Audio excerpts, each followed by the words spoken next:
Assalamualaikum warahmatullahi wabarakatuh. Perkenalkan, nama saya Yunika Widyaningrum dengan NIM 22151025. Saya Neviatus Saleha dengan NIM 22151016.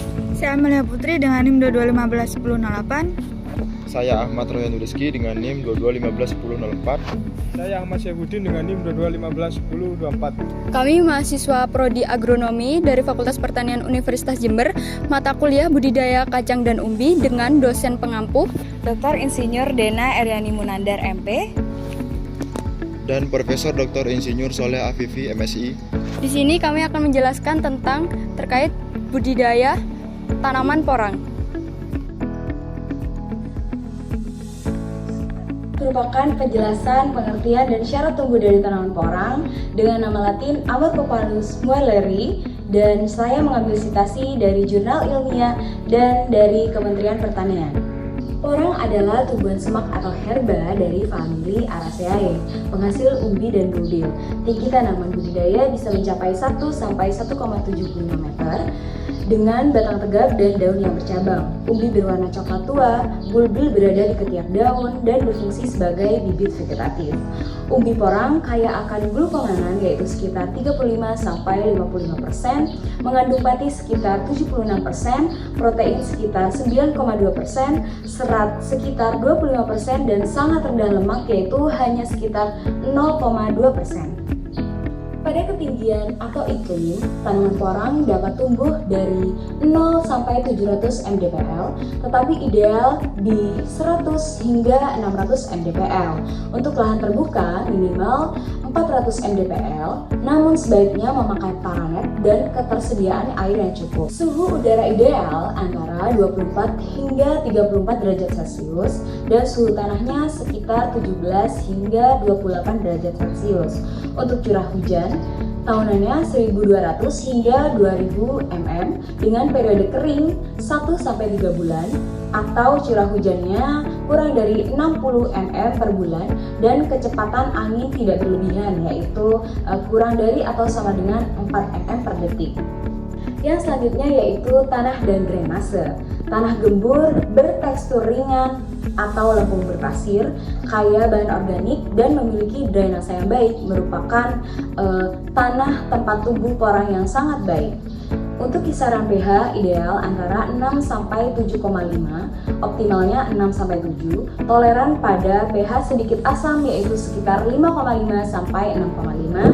Mencapai netral 7 sampai 7,5. Namun di atas 7 efeknya akan menurunkan produksi umbi di tanaman porang ini.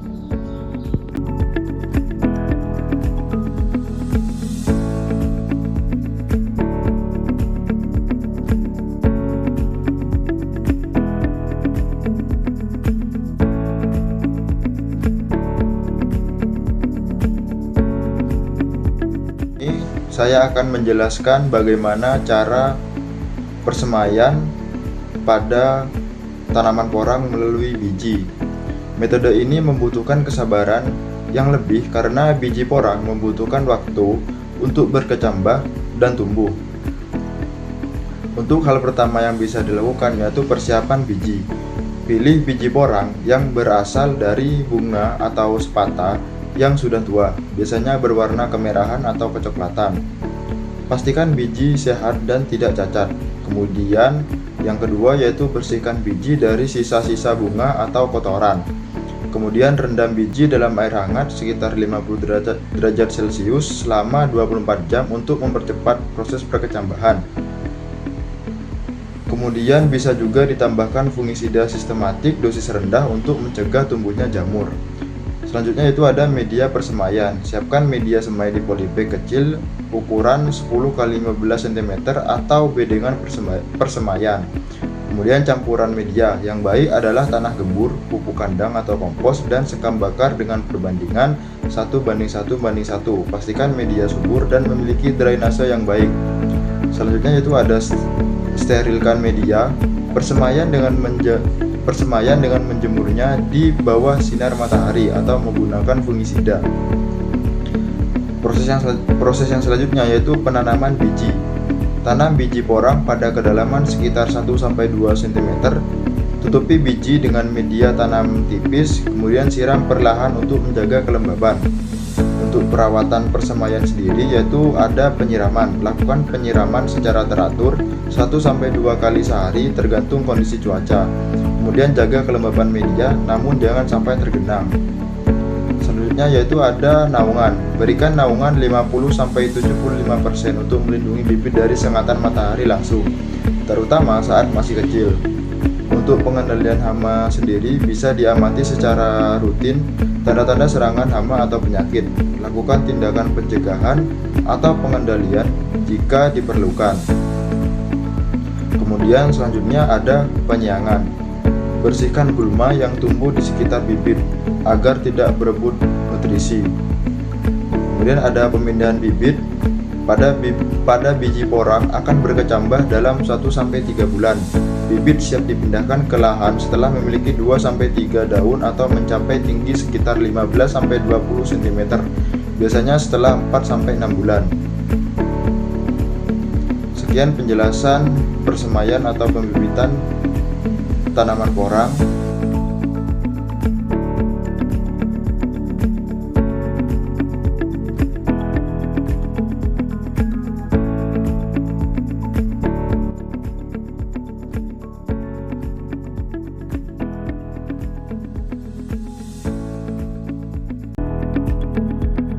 Di sini saya akan membahas tentang cara perawatan tanaman porang, khususnya dari aspek budidaya dan pemupukan. Yang pertama yaitu tanaman porang tumbuh optimal di lahan yang punya naungan 30-60%. Biasanya tanaman porang ditanam di bawah pohon jati, mahoni, ataupun sengon. Tanah yang cocok yaitu tanah yang gembur, subur, dan tidak tergenang air. pH idealnya biasanya antara 6 hingga 7. Cara menanam tanaman porang sendiri yaitu yang pertama, lahan dibersihkan dari gulma, lalu dicangkul sedalam 30 cm, kemudian membuat lubang tanam dengan jarak antar tanaman sekitar 1 meter x 1 meter. Kemudian, umbi porang yang sehat ditanam dalam kedalaman 10 cm dengan tunas menghadap ke atas. Waktu tanam terbaik biasanya di awal musim hujan sekitar bulan Oktober sampai Desember. Kemudian, sebelum ditanam biasanya tanaman porang menggunakan pupuk dasar. Pupuk dasar yang digunakan yaitu bisa pupuk kandang sebanyak 1 hingga 2 kg, kemudian SP36 sekitar 50 kg, dan KCl sebanyak 30 gram per lubang tanam. Jika tanahnya masam, maka tambahkan juga dolomit sebanyak 100 gram. Kemudian, setelah tanaman tumbuh, kita masuk ke pemupukan susulan yang biasanya dilakukan 2 hingga 3 kali tergantung kondisi tanamannya.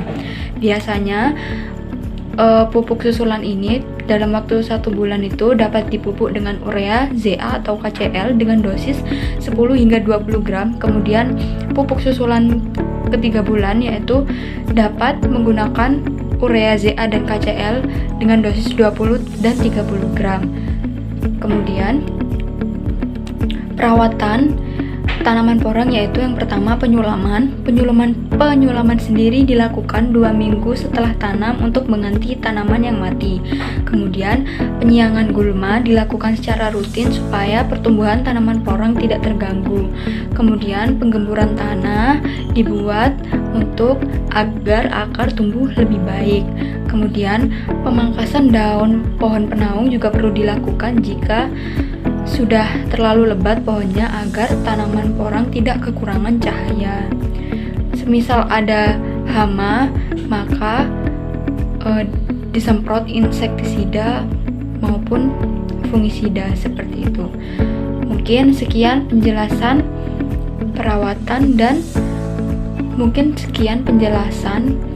perawatan tanaman porang yang meliputi pemupukan dan budidaya. Sekian, terima kasih.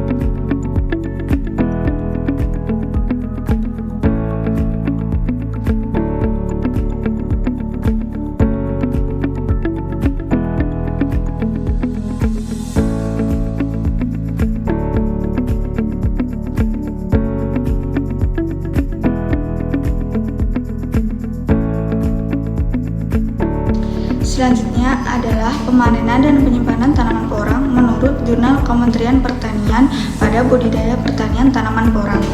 Tanaman porang dapat dipanen pada umur 2-3 tahun atau saat ukuran umbi sudah mulai besar dan umbi sudah keras. Tanaman porang siap panen saat kandungan glukomanya sudah maksimal. Tanda yang paling jelas pada tanaman porang siap panen adalah daunnya mulai menguning dan merontok secara alami. Ini menandakan bahwa umbi sudah memasuki masa dorman dan siap diangkat dari tanah. Umbi yang matang juga memiliki ukuran yang besar, keras, dan tidak mudah rusak saat disentuh. Cara untuk pemanenannya yang pertama yaitu menggunakan alat seperti cangkul atau garpu tanah. Gali tanah dengan hati-hati agar umbi tidak terpotong atau terluka. Setelah digali, bersihkan sisa tanah dan sortir umbi berdasarkan ukuran dan kualitasnya. Setelah panen, penyimpanan umbi porang sangatlah penting. Untuk menjaga kualitas, umbi disimpan langsung dalam bentuk segar, di tempat yang teduh dan berventilasi yang baik. Namun, untuk penyimpanan yang jangka panjang, umbi porang dapat diiris tipis-tipis, kemudian dikeringkan hingga kadar air mencapai 12%. Simpan umbi porang telah diiris tipis dalam wadah tertutup di tempat kering dan bebas dari hama. Ini akan memperpanjang umur simpan dan menjaga mutu produk.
Hasil olahan porang.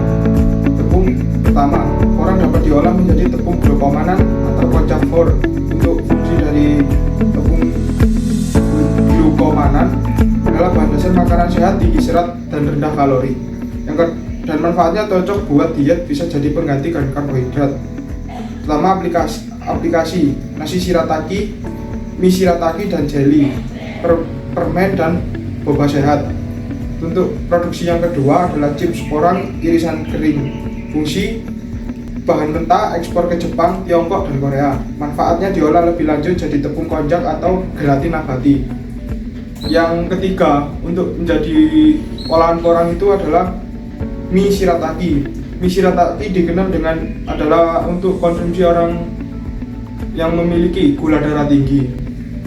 Fungsi makanan adalah rendah kalori dan bebas gluten. Manfaatnya populer di kalangan pelaku diet keto dan diabetes friendly. Ciri-ciri untuk produk dari mie shirataki adalah transparan, kenyal, tanpa bau jika diolah benar. Yang keempat adalah beras shirataki. Beras shirataki adalah beras pengganti dari beras yang biasa dimakan oleh masyarakat Indonesia, terutama adalah beras padi.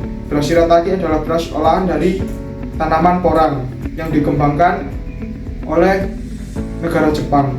Biasanya produk ini digunakan untuk makanan sehat atau alternatif pengganti nasi biasa. Sekian penjelasan dari kelompok kami, kurang lebihnya mohon maaf. Wassalamualaikum warahmatullahi wabarakatuh.